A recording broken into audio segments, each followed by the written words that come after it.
Welcome, Effortless English members. This is the vocabulary discussion for the article titled TPR and Listen First. Let's start with some of the vocabulary. In the beginning of the article, we have the phrase dropping like flies. That is an idiom, a common idiom in English, especially American English. In the sentence it says, students are dropping like flies from foreign language programs. Dropping like flies means quitting in large numbers. It means a lot of people are quitting, or a lot of people are leaving, or it could mean a lot of people are dying. But it means a lot of things, or a lot of people, a lot of creatures, quitting, leaving, dying very quickly. So if students are dropping like flies from a class, it means a lot of students are quitting the class and they're doing it very quickly. Dropping like flies. Okay, and then the next sentence we have the word dropout. The dropout rate in foreign language programs. Dropout means leaving or quitting. It can be a noun. In this case, we're using it really as an adjective. The dropout rate, it's a noun used as an adjective. All right, and then the next paragraph, we have the phrase less than satisfactory proficiency. Less than satisfactory. Less than satisfactory means not very good, not satisfactory, below average, low quality. All of those meanings, it basically means the same thing. Less than satisfactory, not satisfactory. We have the word proficiency in this article. Proficiency means skill or ability. Skill or ability. We have the word standardize. Standardize tests. Standardize means uniform. It means it's always the same for everybody, always the same in every situation. A standardized test is always the same. All right, moving on, we have the phrase audiolingual, the audiolingual method of teaching language. Audiolingual, audio means sound, of course, listening. Lingual means language. And what this means is audiolingual, it's a repeat after me kind of teaching. So the teacher says, "Hi, my name is AJ." And you repeat after me. "Hi, my name is John." And then I say, "How are you?" And you say, "How are you?" Okay, so that's the basic idea, audiolingual method. It's a repeat. You're repeating different patterns, different sentences again and again. You might change one word, but basically you're repeating it many times. That's the audiolingual method. It's an old method of learning languages. It doesn't work. It's very bad. Don't use it. Okay, we also see the phrase at all costs. At all cost is a common idiom. Say, most students learn to avoid foreign languages at all costs. At all costs means you will do something no matter how difficult it is, no matter what the cost, right? I must have a new iPod at all costs. It means I will pay any amount of money for a new iPod. It doesn't matter. I will do anything. I will pay any amount to get an iPod. I will do it at all costs. So in this case, negative. Most students want to avoid foreign language at all costs. They will do anything to avoid foreign language. And that's definitely true of Americans, true of many people. All right. We see the word approaches. We've had that in many articles. Approaches in this case means methods. Methods. And we say some different approaches came into wide use after World War II. Wide use, came into wide use means used a lot of use. So after World War II, the audiolingual method, repeat after me, and the grammar analysis method, which means memorizing grammar rules, those two methods became very popular after World War II. And they both suck. They're both bad. They're not good methods. They don't work. They're not very effective. Yes, some people can succeed using them, but most people cannot. And most people hate them. All right, we see the phrase engaging in. Students engage in practice drills. To engage in means to do. To engage in means to do. So engaging in means doing. All right.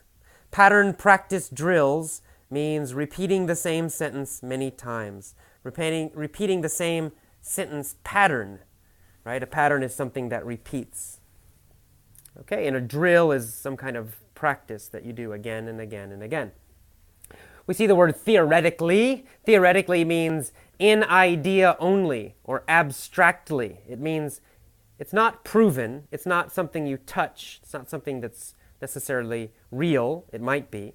But it means in theory, in idea. So language is theoretically infinite. Infinite means without limit, having no end, no limit, no end. All right, so language is infinite and it is creative. It means that with language, you can always create a brand new sentence, a sentence that is totally new, that no one has ever said before. That's why you can't only memorize sentence patterns, because there are an infinite number of possible sentences. You have to learn to create sentences yourself that are new, that are different.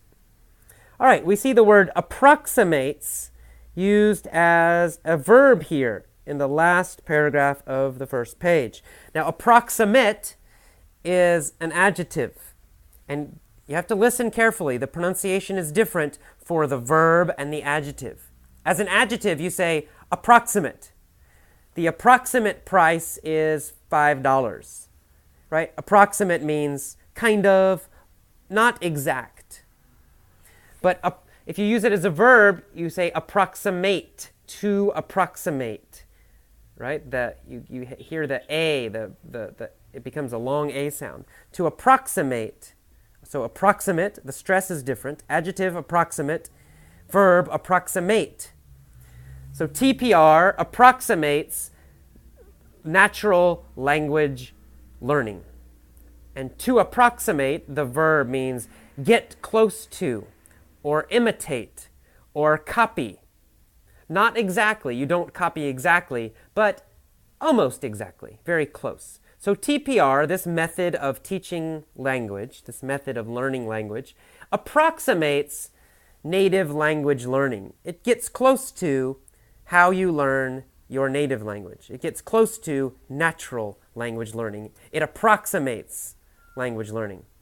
We also see the word acquisition here as a noun. Acquisition means to get something and keep it. You can use it for buying. Right? You say, I have a new acquisition.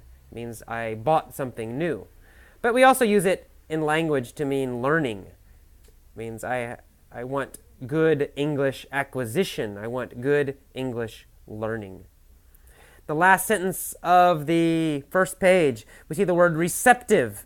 In the receptive stage, the child hears many sounds. Okay, receptive means open. It also means receiving. In fact, that's the real meaning. Receiving. To be receptive means your arms are open and you want to receive. Maybe receive money, maybe receive information, maybe receive ideas. You can be receptive to many things. It means you're open to many things. You're ready to get, you're ready to receive something. You are receptive. Adjective, receptive. All right, so children are receptive when they're young. They receive a lot of language. They're open. They want to receive a lot of language. They receive language, then they respond physically. To respond is to answer or to react. If you respond, you answer or you react. So children, when they're very, very young, like babies, they respond physically. They respond with actions, not with words. All right. And then again, we see the word developed. We've had that before. To develop means to grow or learn or improve. To be developed, if you use it as an adjective, it can mean that something has grown, that has improved. Okay.